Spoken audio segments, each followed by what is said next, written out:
Zamasu, the once soon-to-be Kaioshin of Universe 10, has now been destroyed by the God of Destruction, but even while he himself is dead and gone, it seems that future Zamasu is alive and well, with our heroes traveling back into the future to see what exactly had changed. Welcome, Dragon Ball Super fans, to my Dragon Ball Super Episode 60 review entitled Back to the Future, Goku Black's Identity Revealed, leading into next week's exciting episode of Dragon Ball Super Episode 61. And what an episode this was. If you guys don't know who Goku Black is, this video will contain massive amounts of spoilers depicting who he is, so if you guys don't want anything ruined for you, simply fast forward the video, go watch the episode, come back so we can talk more Dragon Ball Super down in the comments. Don't cry in the comments about being spoiled by the thumbnail or any of that, because nothing is being said or shown that you guys don't already know. Also, be sure to check out the description down below for lots of goodies, updates, and contact information to where we can interact on Facebook, Twitter, and Instagram. That way we can talk more Dragon Ball Super. And again, quick plugs before we begin. If you guys are new to this channel, make sure you guys hit that subscribe button for all latest in Dragon Ball news, updates, What If Battles, Xenoverse 2, and much more. Daily uploads and daily content for you all to watch and enjoy.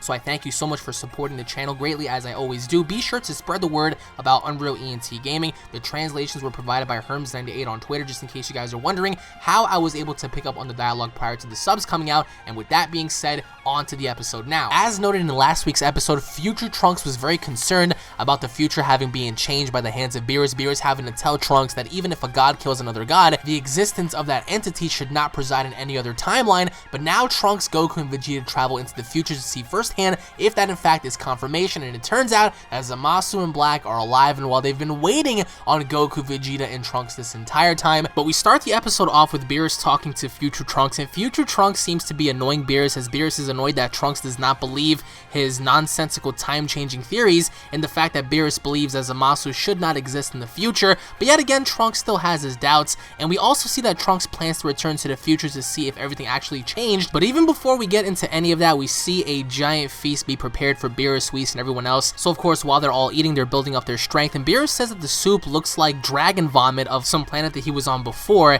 And we also see how Goku wants to go check out the future as well, and Beerus continues to be annoyed that nobody seems to believe him that Zamasu should be dead in the future, and in which case you have to understand Trunks' point of view. But even while Goku wants to go on ahead and check out the future as well, Vegeta is annoyed that they can't save the future like this, and Goku thinks it'll be okay because they're sure to bring some senzu beans this time, and Goku asks if Beerus is coming along the future too, but Beerus seems to refuse the offer to go into the future because he still is stuck on the fact that he believes that Zamasu should be dead, and this was the only opportunity, at least that we know of as of right now, that Beerus could have made to go into the future to just check up on things to see how everything was.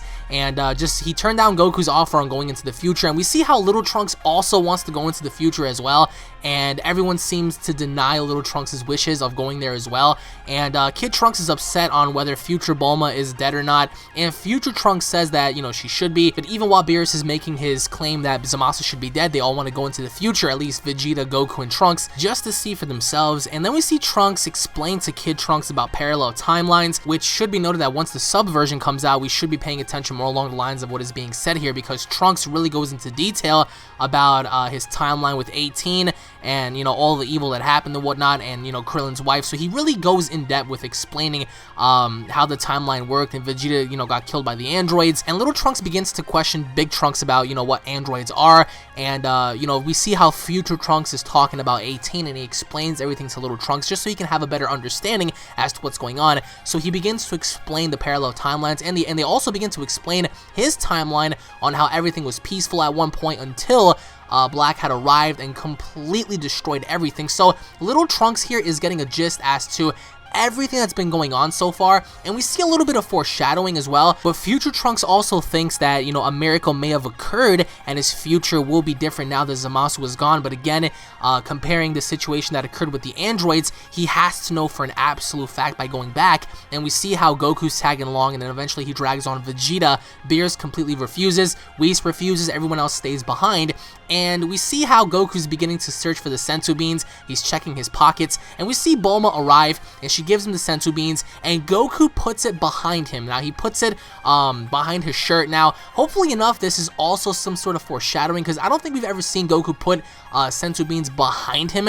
He's always put it on his side, maybe, you know, near his, you know, pelvis and whatnot, but like never behind his back. So maybe this is something for us to pay attention to. But we also get to see how Goku almost forgot the senzu beans. But even with that, you know, we see how Bulma pretty much gave future Trunks another jacket. So she pretty much remade his jacket so he doesn't look all torn up and stuff. So now he's going back into the future with a brand new jacket, brand new look. I mean, hopefully enough, he feels confident, but again, he has that feeling that he just needs to see for himself. Now, everyone begins to cram into the time machine, and Bulma says that it's too cramped, and Goku says, you don't have to come, and Vegeta's like, no use in telling her that. So they were kind of like, you know, just poking fun at Bulma a little bit, and we see how the time machine begins to take off, and we see little Trunks, you know, he's kind of like in pursuit of the time machine because he just desperately wants to know. The kid is curious, you can't really blame him for that, but he also notices that he's looking above the city, and he sees people, he sees trains, he sees the beautiful city that he's in, and to even fathom that, you know, the same exact city in the future is destroyed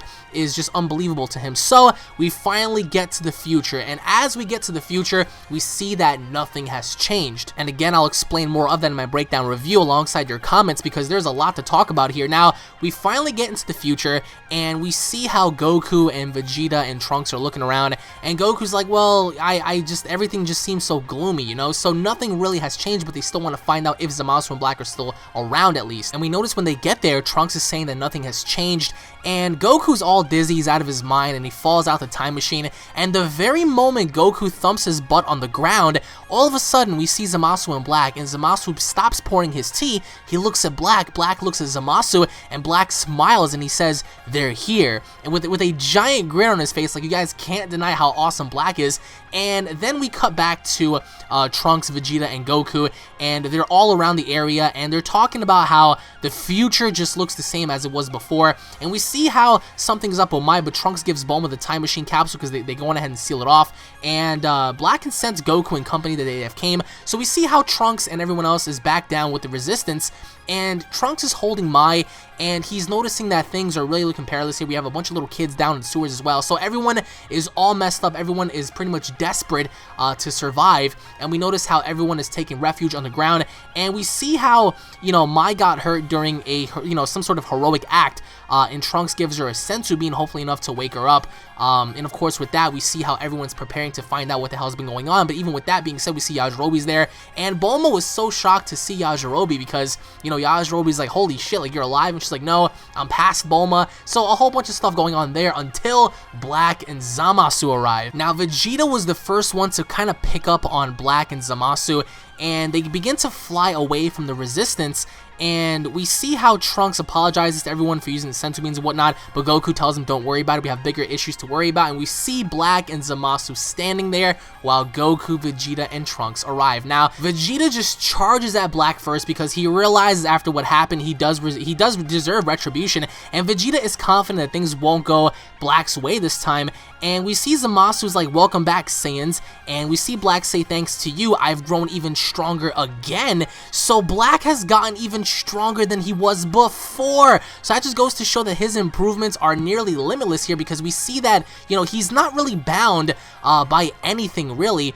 And then that's when we see Bulma and pretty much everyone else observing the battle as Black is talking to everyone, because during their first clash we see how Black kind of gets the best of Vegeta for a little bit before they separate. And of course with that being said, Black begins to speak, and as Black is talking he begins to reveal you know, who he really is, and Vegeta's saying, I'm not going to defeat you for myself but for Trunks and his world, so I'm only doing this for Trunks and his world and not for my own selfish desire. And we see how Black begins to reveal his identity, and then right then and there everyone is completely shocked by the news, and Black explains that he used the Dragon Balls to switch bodies with Goku. Black's body is the real Goku's body. So like this is absolutely insane, because he used the Dragon Balls to legitimately you know, just take himself and switch bodies with Goku. Now, this is quite unusual because we don't know what he means by that.